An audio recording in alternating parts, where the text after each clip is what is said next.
So I'd like to ask Janet Woodcock to now come on up to the stage. Janet is going to give us a special talk today, Food for Thought, what the FDA needs to improve what we eat. Janet, I'm just going to say a couple of words about Janet. Janet got her undergraduate degree at Bucknell University and then her MD at Northwestern. And she actually, after doing her residency at Hershey, she actually spent time at UCSF as a rheumatology fellow and was on the faculty at UCSF at the VA Medical Center, as well as some time in academia at Hershey. And then one thing people may not know is that Janet actually began at CBER and was initially at CBER before making the transition to CDER and served as director from 2008 till her retirement last year, and also served as acting commissioner. And she has a special interest in food and has done so much in this area. So we're really blessed to have her today to give us a talk on that is entitled Food for Thought, What the FDA Needs to Improve What We Eat. Janet.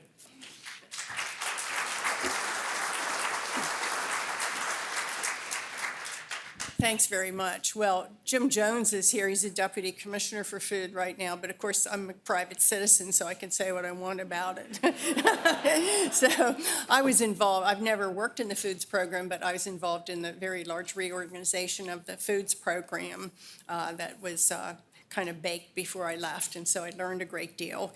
And I think what I want to tell you, often I hear, even today, I've heard people say things about the FDA because they don't understand what the legal framework is, and they think the FDA should do this or they shouldn't do this, and they don't understand necessarily. So let's talk about what the FDA can and can't do and what their actual authorities are in food.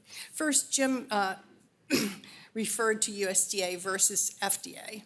And of course, this is confusing, even to people at FDA, generally. USDA does have a big role in nutrition. As Jim said, they do the dietary guidelines. They're the lead. Of course, FDA has input into that. But they also do school lunch, SNAP. They have the organic label that they do and so forth. So they have a very big role. And otherwise, they're generally regulating meat, different kinds of meat, all right? And, they have somebody in every meat plant and so forth, an inspector, and that's the Food Safety Inspection Service, all right? So that's kind of FDA's scope. Point is, there are many other kinds of foods other than meat, although some of the carnivores in the audience may not believe this, okay? FDA is in charge of all of those, but the foods program has maybe a quarter, is that fair, of the staff that USDA can devote to meat. These are just sort of traditional type of things that have happened.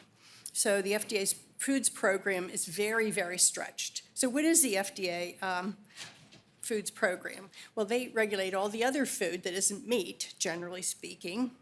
And they also, in nutrition, their scope is mainly about the labels. So you heard about, everybody knows about the nutrition facts on the food, and that's a good thing, and that's an FDA thing that was done long ago, and FDA is in charge of. But also, Jim referred to, say, healthy, and being able to say foods are healthy and labeling them as healthy. That's an FDA thing. And then this front of package, maybe having some information on the front of package that this is high in sodium or fat or whatever. That type of label thing could be done by the FDA, but it has to be done by regulations. Now, but the main thing that FDA does on food is what is called food safety. And I didn't know too much about this before I, got really involved in the foods program. The food safety is not like food quality, okay? There's no term of art that they talk about food quality. They're talking about food safety. It means basically absence of noxious substances, including bacteria, viruses, infectious agents, chemicals, and so you shouldn't have any noxious chemicals in your food, obviously, and that might include too high of concentrations of something like sodium, which has been proven to be not very good for you in very, very high levels. But the food safety is something, and there's been a long argument between the toxicology group, the chemical safety people, and the infectious safety people about which is more important. And the FDA food program has been kind of whipped amongst those things over the years. The infectious outbreaks bring a huge amount of attention, right? And so there's a lot of interest and media attention, everything that goes into outbreaks. We've had a bunch of them lately, although some of them have involved meat, okay? But typically we see listeria and other E. coli outbreaks from contaminated food. So in 2011, the Food Safety Modernization Act was passed, and that was mainly about this kind of food safety, obviously not about so much nutrition. And that really established a lot more responsibility on FDA foods program from the farm all the way to the consumer. They always sort of had that responsibility, but now it's much more, I think, laid out. And that means that FDA inspectors would be in charge of inspecting all facilities in the United States that make or process or, so forth food. Not so much retail, that is a local type of thing, but all the other million facilities, Jim said, that exist, plus responsibility for all foreign production areas, plus screening all the imports at the border where bananas or cantaloupes or what have you, all those kinds of food, all kinds of fish and all kinds of shrimp and so forth, are imported. All of that, plus training the state inspectors, all of them, all the state and territory inspectors, making sure they're trained, plus setting the standards. You heard about ag water. Okay, the ag water it was like, it's horrifying to hear all this. People would have their feedlots next to their lettuce plants, okay, and it would rain, and then the water would come from the feedlot into the lettuce irrigation lines, and all of a sudden we have a E. coli problem, right? So they had to develop rules, and of course every single one of these is very hard fought, because nobody wants to say they have to move their feedlot or put in some walls or whatever they have to do. So all these standards for farms, for processing plants, for products had to be put in place, inspectors trained on what they are, and then all these inspections done, and making sure at the borders that what comes in, right, has been produced by groups that conform to these standards. The other part of this, and this has to do with both microbial and chemical, okay, is the testing. So how do you know that this is all working? Well, you have to do testing, and people have to do testing. But foods have all these different kinds of substrates. So then there were all these laboratories, and now they're all within Jim's foods program. They were divided up before, but food laboratories, because first you have to develop the test method, then you have to develop the threshold, how much lead should be in applesauce, okay, blah, blah, blah, for every substrate and for all the different elements and all the different other potential contaminants. Okay, and then you have to establish those standards. Often they have to be put in regulations. And so the foods program, to a great extent, has to do what's called formal rulemaking, which is even more onerous than ordinary regulations. So that they were tremendously criticized for their speed. As Jim has said, more things have gotten through in the last year, and that's very good. But they have to go through a very onerous process. Why? Because the various parties don't think you should do that, okay? And the people argue about how much lead should be in this product or not, and what should be the upper limit allowed, and so forth and so on. And of course, you have to reconcile all the laboratory methodologies and publish a standard there and make sure the state labs are doing the right assays and they're doing them correctly and all this stuff.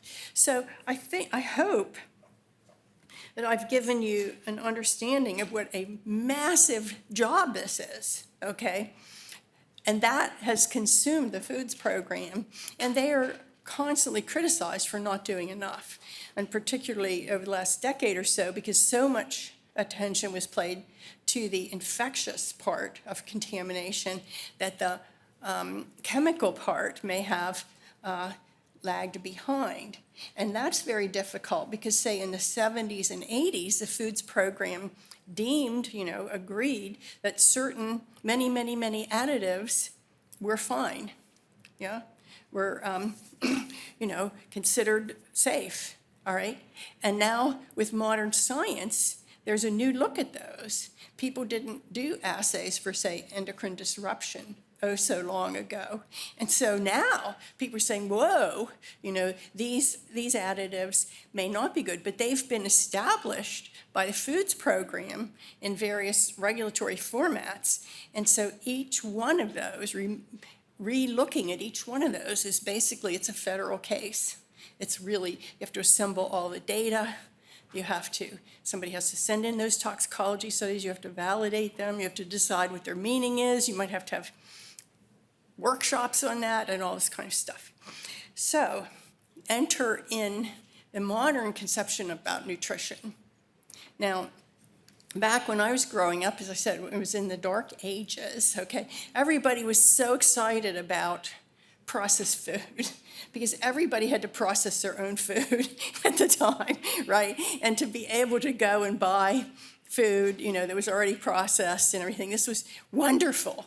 It was an age where everybody, better living through chemistry, do you remember all that? Okay, and so people were very naive and they just thought, oh, we'll have abundance of cheap, palatable, safe food, and that will be terrific, and it'll have a long shelf life, and it'll be uniform, and so forth. And so fast forward 50 years, and what do we see? We see the consequences of consumption of that diet to the general population, right? And yet, when you think about food safety in the nutritional sense, in my mind, is almost an emergent property of your diet. This morning I had a butter croissant, very good. San Francisco has really good ones, all right? And that was fine, right? But if I ate one every day or 3 every day, that would be a toxic substance to me, right? And similarly, a Twinkie, okay? So you can't tell somebody out on the street, well, you can't eat a Twinkie, right? But if people eat Twinkies every day or have the average American diet, which we know the average American has because that's how you define it, it leads to very bad health. And we know that, and there is emerging information about why that is. And you can't, as I said, it's an emergent property. You can't attribute it to one substance or another. It is all the substances put together. So what can the FDA do about that? Well, that's going to be the big question, right? The FDA, as I said, has the authority about food safety, but we just talked about Chevron, okay? And do we really think that the definition of food safety in these toxic substances, does that really refer to an emergent property? Like how many Twinkies does it take to be a toxic substance in your diet or whatever, your fast food or what have you? So I think there's major questions about the ability of FDA authorities to deal with a lot of this. Now, individual substances, of course, have their individual tox studies, they have their new tox studies, and they could potentially be dealt with. However, the current scheme for that is extremely onerous, and there's hundreds probably of different substances that might be reevaluated and new ones coming in all the time. So I haven't talked about everything about the foods program, like infant formula and this and that and the other thing, but I think these are kind of the main issues that I was asked to talk about. And I'd ask Jim if he has any amendments to this, since he's the expert.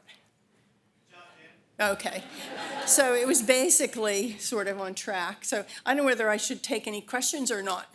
Okay, questions. Any questions about this? Okay, good. Well, I'm ready to rip your Twinkies out of your hand, if any of you. So, but just keep this in mind. And I will just say, since there aren't any questions, this is true for a lot of things. I often hear, well, FDA should do this or do that or whatever. People, and FDA, if they don't have the legal authority, they cannot do it.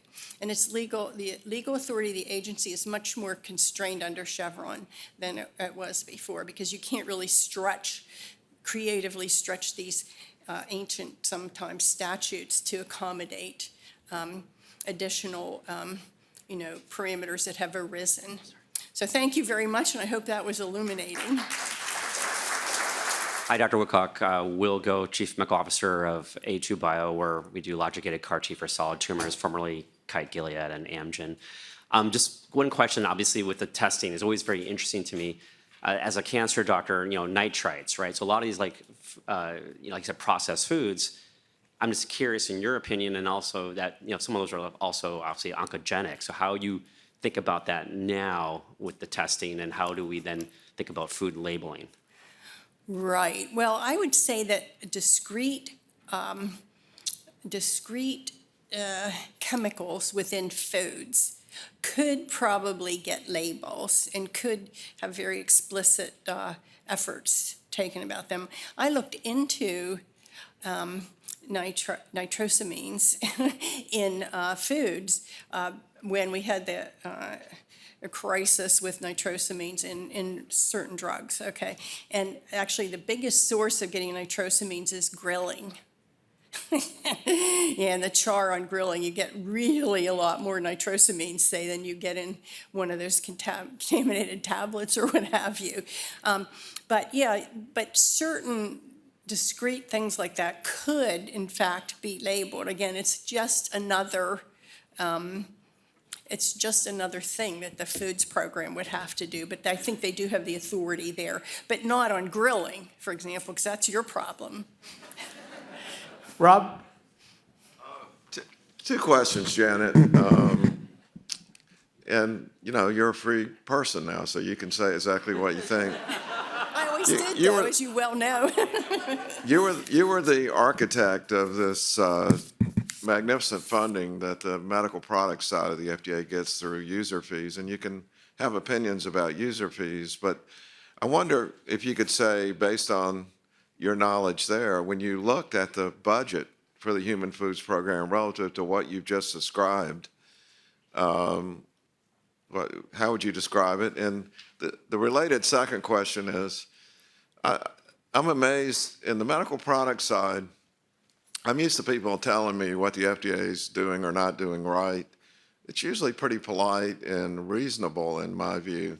On the food side, there are all these people who are generally at not-for-profits who I think believe fundamentally in the role of government in these things, but they tend to scold the FDA in ways that make it look bad, which I think goes back on the funding in a very negative way and undermines the role of the FDA. I wonder what your impression is about those two issues. Okay, on the second one, the scolding of the FDA, I took on Sidney Wolf a very long time ago because the same dynamic was going on with the drugs program.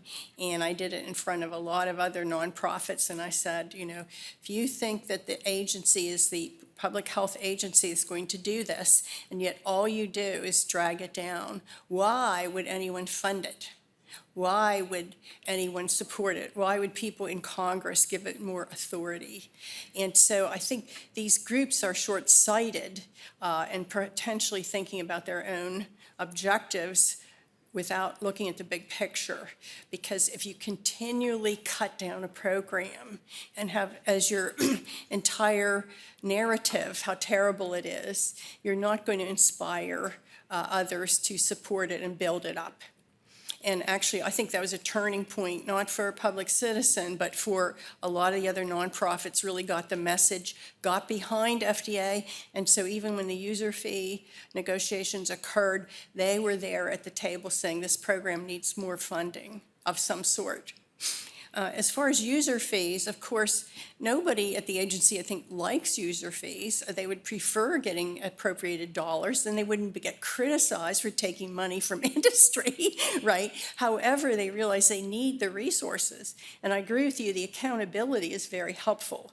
The foods program, though, the thing about all the drug device and so forth, biologic user fees, is that somebody gets something for it. It's not considered a tax, it's considered a fee for service. Whereas regulating the foods program is a service to the American public. And yet the American public, as represented by the Congress, has not been willing to foot the bill to do all the jobs that that agency is asked to do. So, The magnitude is, well, you know, you get what you pay for. I would say if you look at the expectations of many of these groups, it's many orders of magnitude. Also, you know, it would be very desirable, for example, for the agency, which I got for the OTC, to, instead of doing rulemaking on a lot of these things, to do administrative orders. That would be much faster. However, that means that the people who don't want to have different limits and the people who don't want to have regulations about their farms and everything, they would have fewer chances to push back on those regulations, and that's why it's ended up the way it has. But the resources are really dramatically lower than what they need to be based on expectations and scope of the responsibilities. it's a wonderful session. Janet, thank you so much.